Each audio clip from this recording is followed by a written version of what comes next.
వే gold trusted gold buyers మీరు తాకట్టు పెట్టిన బంగారాన్ని విడిపించి ఈ రోజు ఉన్న మార్కెట్ ధరకు కొనబడను. చిలకలూరుపేట పోలీస్ స్టేషన్కు చేరుకున్నారు మాజీ మంత్రి విడుదల రజని. హైకోర్టు ఆదేశాలతో పోలీస్ స్టేషన్లో పాస్పోర్టును అప్పగించారు. పోలీస్ స్టేషన్లో సంతకం చేశారు రజని. ఇక మాజీ మంత్రి రజని వెంట ఇద్దరు న్యాయవాదులను పోలీసులు అనుమతించారు.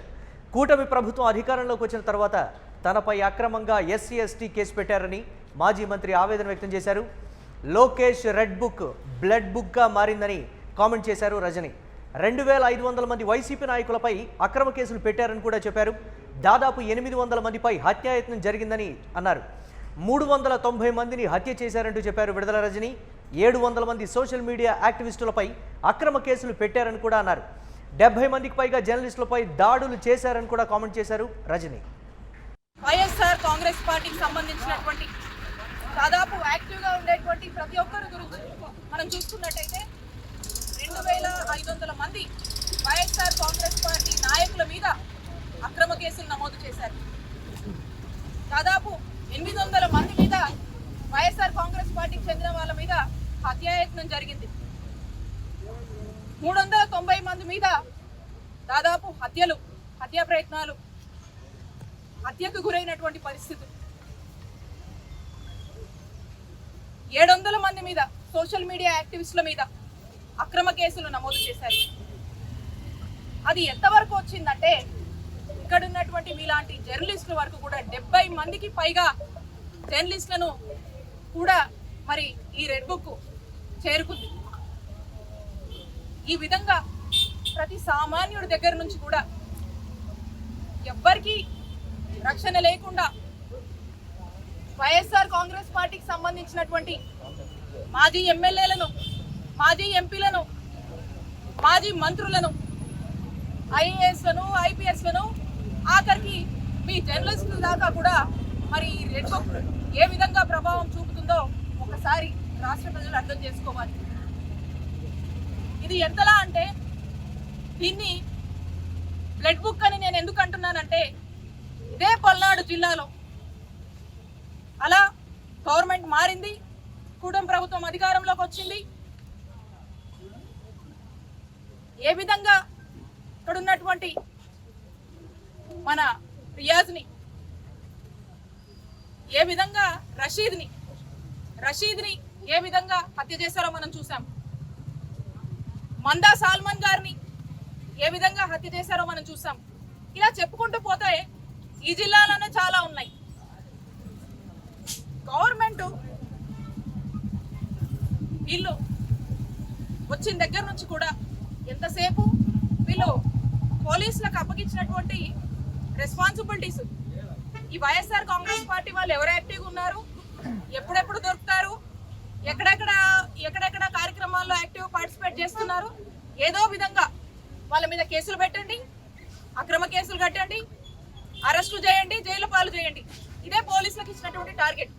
అందుకే కేంద్ర ప్రభుత్వం ఇచ్చినటువంటి ర్యాంకింగ్స్ లో ఈ పోలీస్ శాఖ 36వ స్థానానికి పడిపోయిందంటే ఇట్స్ అ ఫెయిల్యూర్ గవర్నమెంట్ అనేది అర్థమవుతా ఉంది. Never it was before in Andhra Pradesh. ఈ రోజున మీ శాఖ ఈ స్థాయికి దిగజారి ఇంత ఫెయిల్యూర్ ర్యాంకింగ్ కి వెళ్ళిందంటే దానికి కారణం మీ రెడ్ బుక్, మీరు ఇంప్లిమెంట్ చేస్తున్నటువంటి రెడ్ బుకే. ఎందుకంటే సామాన్య ప్రజలకు న్యాయం చేసేది మీరు ఎప్పుడో పక్కన పెట్టేశారు. మీరు ఎంతసేపు వైఎస్ఆర్ కాంగ్రెస్ పార్టీ వాళ్ళని వెంబడించడం, వాళ్ళని అక్రమంగా ఏదో విధంగా అరెస్టులు చేయాలి, కేసులు పెట్టాలి, వేధించాలనేటువంటి ఒక ఎజెండాతో ముందుకు పెడుతున్నారు. కాబట్టి ఇది ఈ రోజున ఉన్నటువంటి ఈ పరిస్థితి. ఇక్కడి విషయానికి వస్తే ఇక్కడ ఈ నియోజకవర్గంలో విడుదల రజని గారు ఈ రోజున నియోజకవర్గంలో ఇక్కడ యాక్టివ్గా ఉన్నారు. వీళ్ళు అధికారంలోకి వస్తేనంట ఇక్కడ అపోజిషన్ వాయిస్ ఉండొద్దంట, ప్రజల పక్షాన అపోజిషన్ పోరాడొద్దంట. ఏ గ్రామాల్లో కూడా వైఎస్ఆర్ కాంగ్రెస్ పార్టీకి సంబంధించినటువంటి నాయకులు, కార్యకర్తలు కూడా ఎటువంటి యాక్టివిటీ చేయడానికి వీల్లేదంట. నేను బయటికి వస్తే విద్యుత్ పోరని చెప్పేసి మా వైఎస్ఆర్ కాంగ్రెస్ పార్టీ ఒక పిలుపునిస్తే, అరే ప్రజలకు విద్యుత్ ఛార్జీలు పెరిగినాయి, వాళ్ళు చాలా ఇబ్బందుల్లో ఉన్నారు, ఇది ఒక రిప్రజెంటేషన్ ఇద్దామని చెప్పి ఎలక్ట్రిసిటీ ఆఫీస్కి వెళ్ళి ప్రజలకు ఇబ్బందులు అవుతున్నాయి, ప్రజలు ఇబ్బంది పడుతున్నారు, విద్యుత్ ఛార్జీలు తగ్గించండి అని చెప్పి ఒక రిప్రజెంటేషన్ ఇస్తే విడుదల రజనీ మీద కేసు కడతారు, వాళ్ళ కార్యకర్తల మీద కేసు కడతారు. అలాగే ఇందాక నేను చెప్పినట్టు ఏదో ఒక కట్టుకథ అల్లుతున్నారు, కుక్డ్ నెరేటివ్స్ అంటాం. ఆ కట్టుకథ అల్లేసి దానికి ఒక పేరు పెడతారు.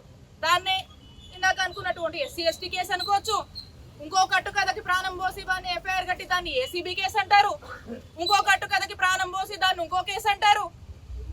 ఇలా ఎంతవరకు దిగజారారంటే ఆఖరికి వెంకటేశ్వర స్వామి గుడికి వెళ్ళి పూజ చేసి బయటకు వస్తుంటే మా మీదే దాడి చేసి, మా కారు మీద దాడి చేసి, మా కారు మీద మీరే దాడి చేసి గుడికి వెళ్ళి పూజ చేసుకొని వస్తున్నటువంటి నా మీద కేసు కట్టి మా కార్యకర్తలు మా నాయకుల మీద కేసు కడతారు మీరు. ఇలా ఏంటండి ఇది?